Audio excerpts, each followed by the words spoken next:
Hello everyone, it's Benjamin Zamish, author of Creating Freedom and the founder of Move, Learn, Create, and welcome back to the Manic Serenity, where I'm helping people to understand and then align themselves with the fundamental mechanics of this creation so that we can become more available or more receptive to the magic that is available and begin to consciously evolve further into the human possibility, the human potential, this incredible birthright that each of us have within us that is driving us crazy.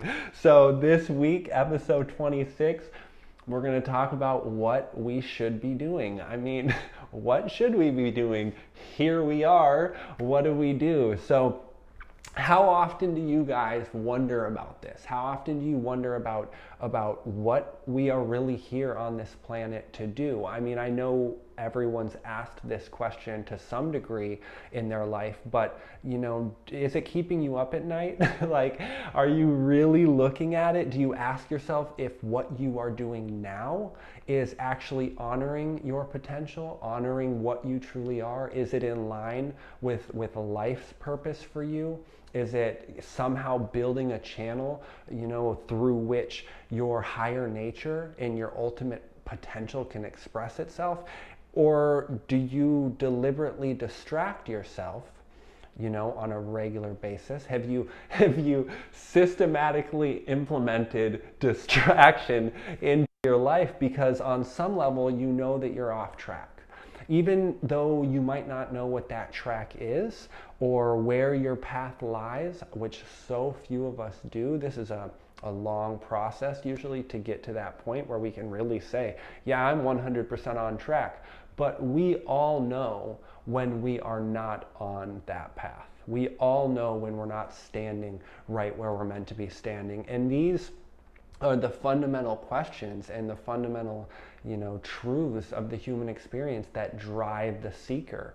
All the seekers, no matter what method they're using to seek, this is what's pushing them. And really, these are the questions that are driving all of us, no matter what. And whether or not we seek is just dependent on, you could say, how intelligently we're choosing to respond to this reality.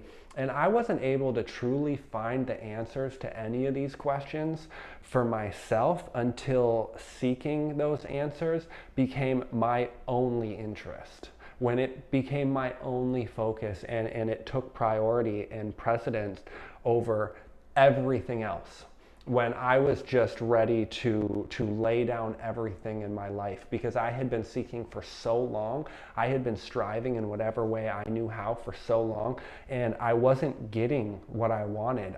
It hadn't become a living reality for me. I had accumulated so much information and could quote so many references about anything, but for me, it was not a living reality. So finally, I was just done with everything else but whatever was needed to get to the place that I didn't know what it was, but I knew I wasn't there. And when I got to that place internally and I was ready to just go to the mountain, so to speak, whatever it was that was needed, then transformation truly started to happen. And that ancient statement, seek and ye shall find, knock and it shall be opened, that doesn't work in half measures. It just doesn't work. It doesn't work if you're a part-time knocker. The truth on the other side of that door, it's like it hears the intervals between the knocks and it knows that they'll get longer and longer and eventually you'll go away. You have to be relentless. You have to strive. This is what we're talking about when we say if you're just one-pointed, and you refuse to give up and you just strive, it cannot be denied to you. It just cannot be denied to you, but it's in your hands. It's in your hands. You have to do it. The truth has to know that you're never going to go away, and then it'll open the door for you. So it's like the questions must burn so intensely that they burn away all else in your life. And then you have no choice but to see what is left.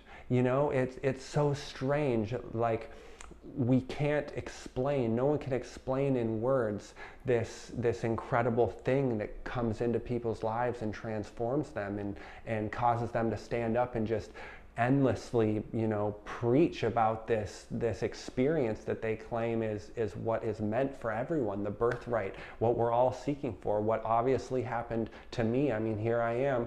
Obviously, this is what I'm doing. I never thought I would do something like this, but I can't help myself. So it's just because if the questions can burn so intensely in you, then it's over. You've got it. Because eventually it'll just burn away everything but the truth. The truth cannot go away. Everything else, all the illusions can be stripped away, but the truth will always remain. And you will find the thing that is left after all else has been stripped. And once you do find that, once you do see what it is that's driving you and tormenting you with all of those questions, that's when you find the peace. That's only then is when you find that peace which passeth all understanding. I love that statement. And you not only find the truth which shall set you free, you become that truth. And then what happens, right? Do we go to the ashram? Do we move into the hermitage or go to the mountain? No, we live. We live. We're here to live. There seems to be this idea that we pick up from so many places that to find absolute spiritual freedom, to really find liberation, we have to disconnect from the world. We have to abandon our ambitions, right? We have to give up on all the things that seem to matter to us right now, even if they are so deeply connected to who it is that we think we are. Because certainly in such a state of enlightened awareness that all these other things would just become meaningless, trivialities that are not important or don't matter and are just totally insignificant. And it's just not true. It's just wrong. I mean, it's actually the opposite of that. Freedom means the ability to be completely involved, to be absolutely engaged with this life, here, now. I mean, the only reason that you are not already living that way is because you're not free to allow yourself total abandon, total involvement, total engagement through the true nature of what detachment actually is. We think we have to detach from life to find the true nature of life.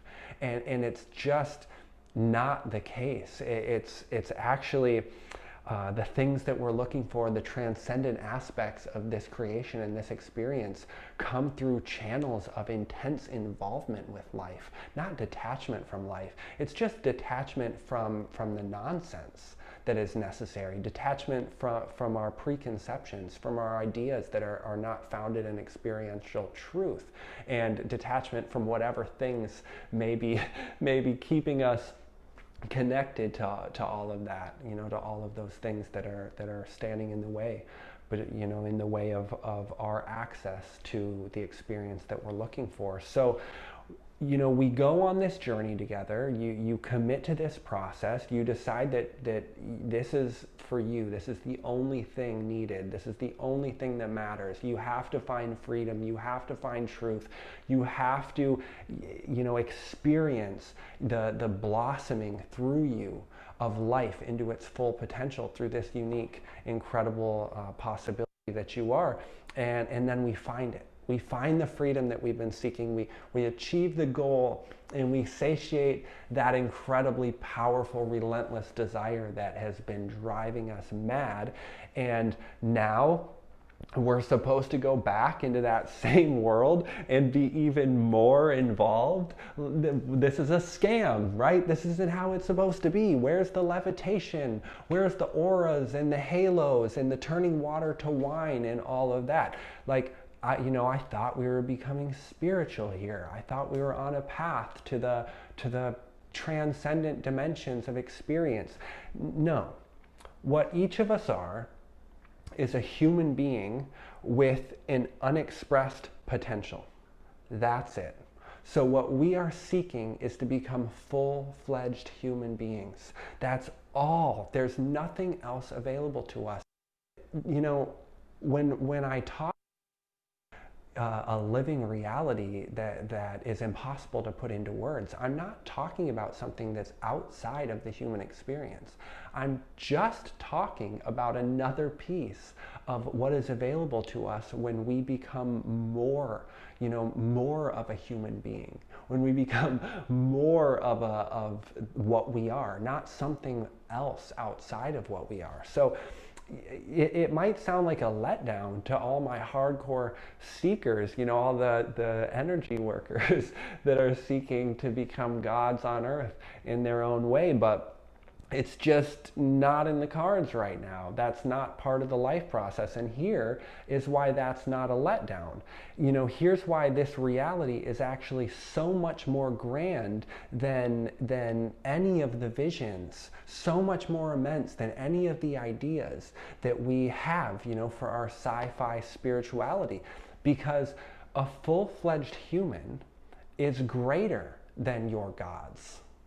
Okay? And you may laugh at me right now when I say that. You may say that that's just ridiculous. But listen, the gods, your God, whatever it is an idea in the head of an unexpressed human system. That's all it is. Like, I'm sorry, but it's just a thought in your brain. And you are so much more than that. It doesn't matter what idea you have of what is there. It doesn't matter what concept or image you have of the creator or the source of creation. It's just an idea in your brain, and an idea in the brain of a human being. And is it a full-fledged human being that that this idea resides within?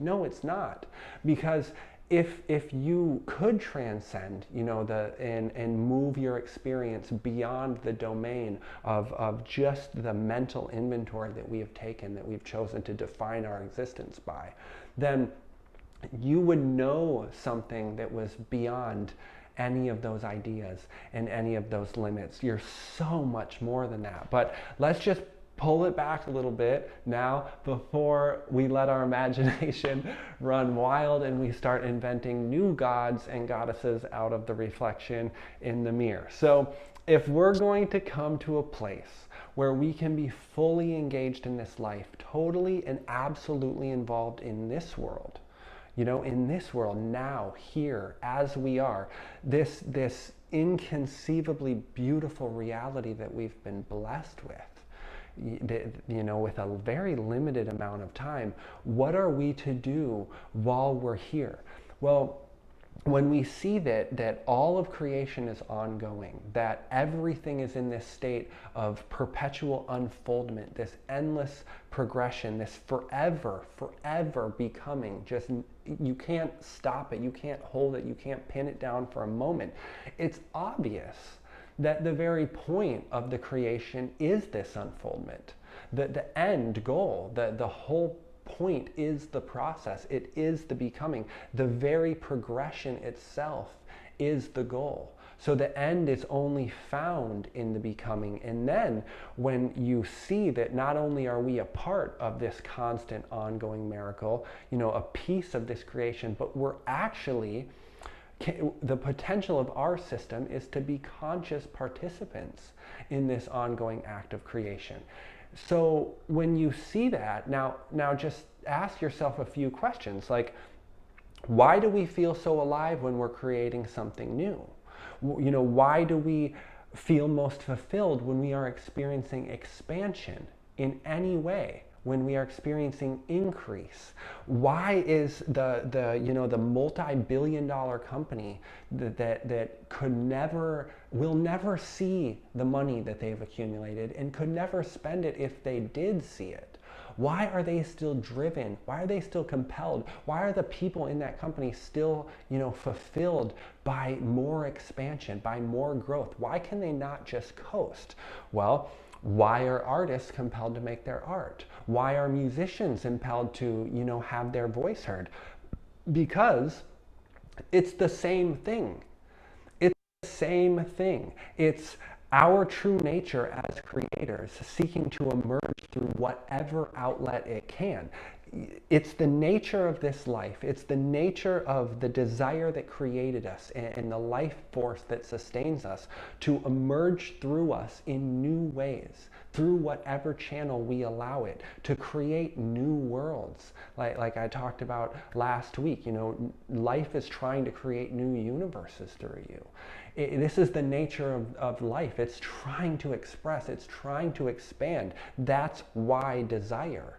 To create new life that can then live on and give birth to new worlds of its own. This is what is happening, and this is what you're calling as desire, and what we keep trying to, fulfill and satiate by attaching it to all of these petty little things that become just a series of letdowns for us, instead of being really beautiful, incredible perks and benefits of the human experience. How we can enjoy an endless array, an endless buffet, a banquet of pleasure while we're here. But we've attached ourselves to it like that's gonna do it. Like life is so small and so petty that we can just take our little mind and wrap it around an object or an idea or some concept, like the family situation or whatever it is that we think. If we have that, the life within us will be satisfied.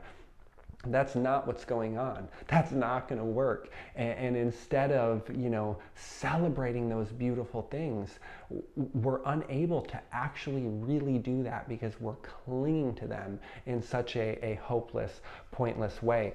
My greatest teacher once said that if your humanity isn't fully expressed, then divinity is out of the question. But if your humanity is fully expressed, divinity has no choice but to descend. And I think I said before with Rumi, I don't like to quote anyone but myself, but man, he got there first on that one.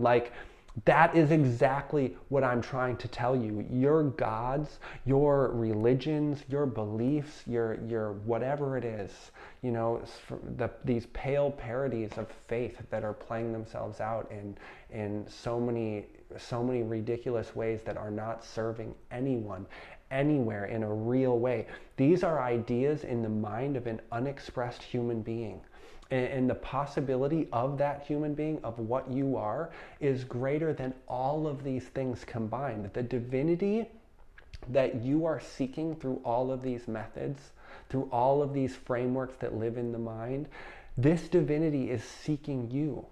But it cannot come to you when you turn your back on your true nature. When you really desecrate your birthright. I hate to say it.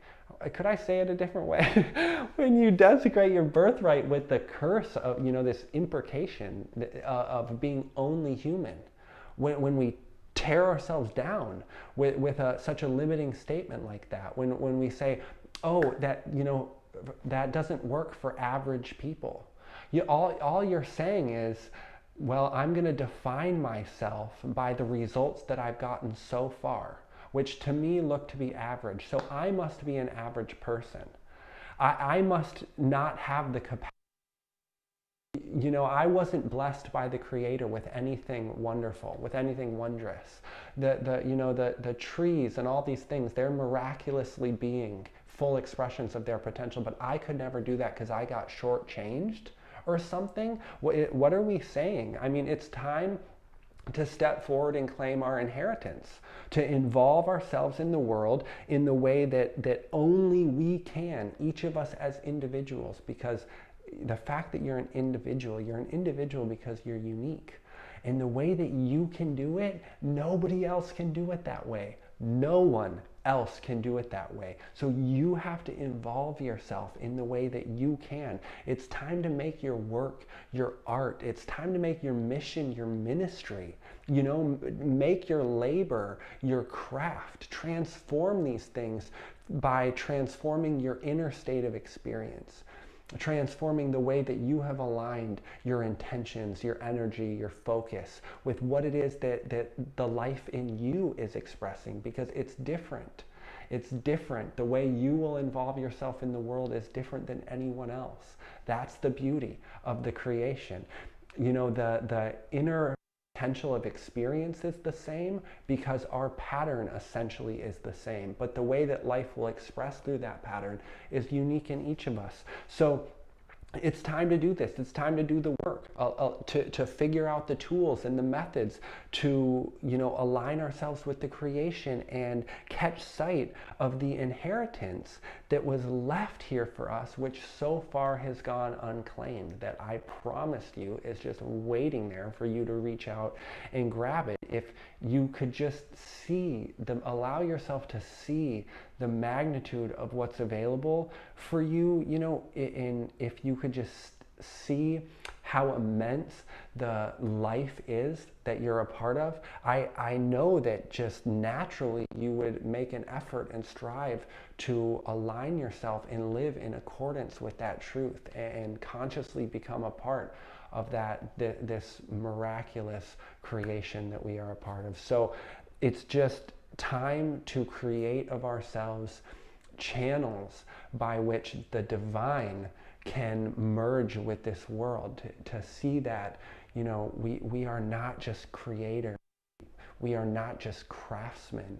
You know, we're more than artists. When we're at our best, our art is to craft new art forms, to make new forms of expression, to bring new worlds of experience into this world that will go on and touch others and inspire them to do things far beyond and more incredible than what we could do right now, just because we gave our unique gift. So that's what I want for you. I want you to experience the actual living day-to-day knowing of being exactly where you're meant to be, doing exactly what it is that you're supposed to be doing, nowhere else that you could possibly be, because you're in alignment with something so much grander, so much more phenomenal than anything that you could have ever imagined before. And then the incredible thing is then all of those little, you know, seemingly petty things that we cling to and that we try to find fulfillment in, all of a sudden those become a million times more incredible, more wonderful, more marvelous, because we're not being let down by them. That we're no longer looking at them like they're the main gig of being alive. We see them as the incredible, you know, perk and bonus, added bonus of being here as a human being. So thank you very much for spending this time with me. Please subscribe to the channel if you haven't already. Definitely share this with anyone that you think may be touched by it. Just pick like 3 people right now, send it off. Help me in that way. I really appreciate it. And if you haven't yet, definitely go into the description for this video and any of my videos. Go to themanicserenity.com and you will find a list of free resources that I'm working very hard to make available for you. Already there's the free Momentum Masterclass, a 3-part course where I teach you the simple tools and methods, just step by step, 1-page cheat code, frameworks and formulas to align your efforts, align your being, you know, from the inside out, to put yourself in a state of being that will just naturally allow life to begin to express through you in the way that will serve you, and so that we can stop working against ourselves and really be able to step up and have the power to claim what it is that's already ours. Please download the free Creating Freedom ebook that you'll see there, a short 70-page, powerful, beautiful, just capturing and you know, I can't think of the word, but it's just this powerful part of my story where I went from being in prison to being, you know, whatever it is that I am now, but very far from where I was. So what did I actually do? How did I actually do that? It's in that book. And then I created a 3-part course to go along with that, also free, to help make those methods and understandings more accessible and applicable for you, so that you can take those tools and you know, take ownership of them and apply them in your own life in the unique way, you know, that only you can. So please take advantage of those things. I will have more resources for you soon, and I will see you next week. Thank you.